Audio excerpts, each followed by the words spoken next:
freelance ဆောက်လုပ်ဖို့တွေးနေတယ် freelance တွေလုပ်နေရတူဆိုလို့ရှိရင်တော့ဒီဗီဒီယိုက professional ဖြစ်အောင်လို့ကူညီပေးမယ့်အရာတစ်ခုပဲ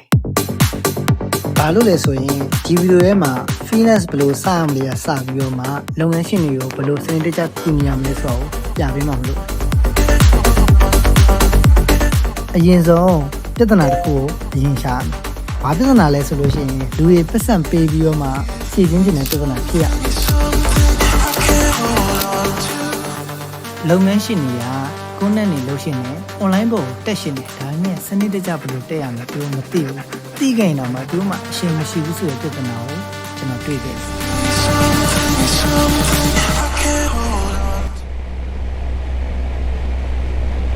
လုပ်ငန်းရှင်တွေဖြစ်နေတဲ့ပြဿနာတစ်ခု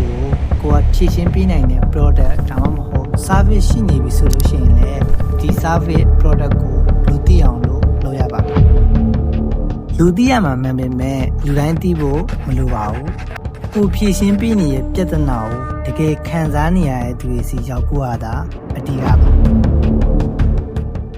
လုပ်ငန်းရှင်တွေရဲ့ပြဿနာကိုဖြေရှင်းပေးနိုင်တဲ့ကိုယ်နဲ့မျိုးဖန်တီးပြီးတော့မှ client ရဖို့အတွက်ဦးစားပေးပြီးတော့မှလုပ်ပါ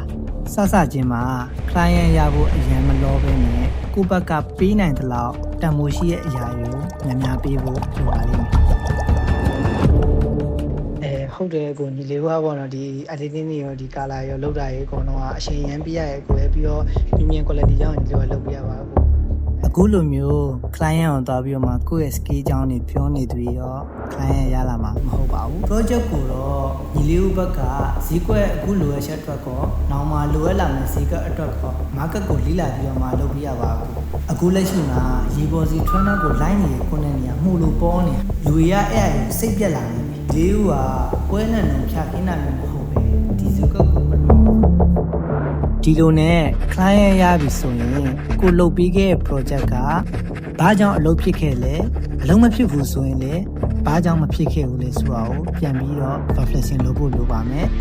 client လိုချင်တာရလားမရလားဆိုတာကိုပြန်ပြီးတော့ရှင်းပြပါ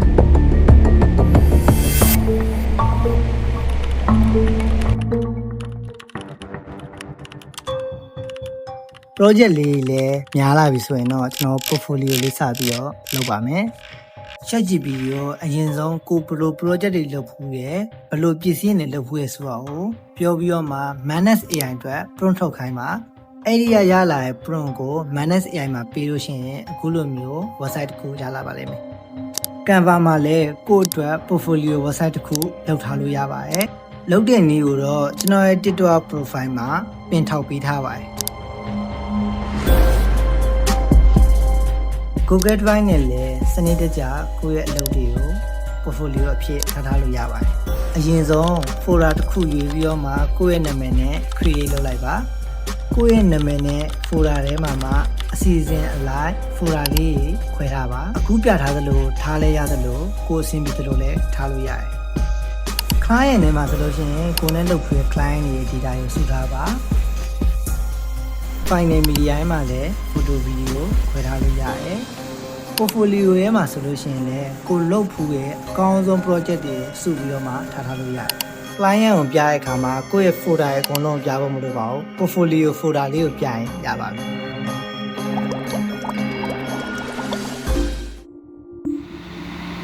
ကျွန်တော်တို့အတွက်အရေးကြီးဆုံးနဲ့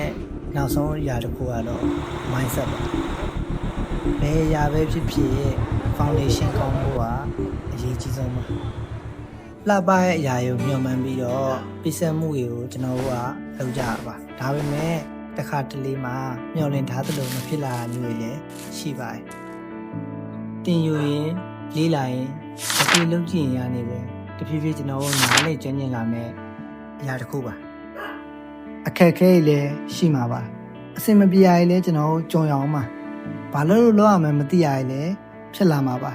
ဒါအတွက်ကြိုတင်ပြင်ဆင်ထားပြီးတော့ရင်ဆိုင်နိုင်ဖို့ဆိုတာစူးစမ်းရမှာပါကျွန်တော်ပြီးဆက်ရမှာရှိရယ်ပတ်ဝန်းကျင်အသစ်တွေမှာလည်းကျွန်တော်နေထိုင်ရနိုင်တယ်ကျွန်တော်ရဲ့မိသားစုကျွန်တော်ရဲ့တငယ်ချင်းတွေကျွန်တော်ရှေ့ရတဲ့သူတွေကိုအချိန်မပေးနိုင်တာမျိုး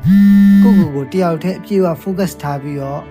နေ့စဉ်ရင်ဆိုင်နေရတာမျိုးတွေကကြုံလာရမှာပါဒါရဲ့အားလုံးကကျွန်တော်လိုချင်တဲ့အိမ်မက်တွေအတွက် ပြည့်စက်ရမှာတော့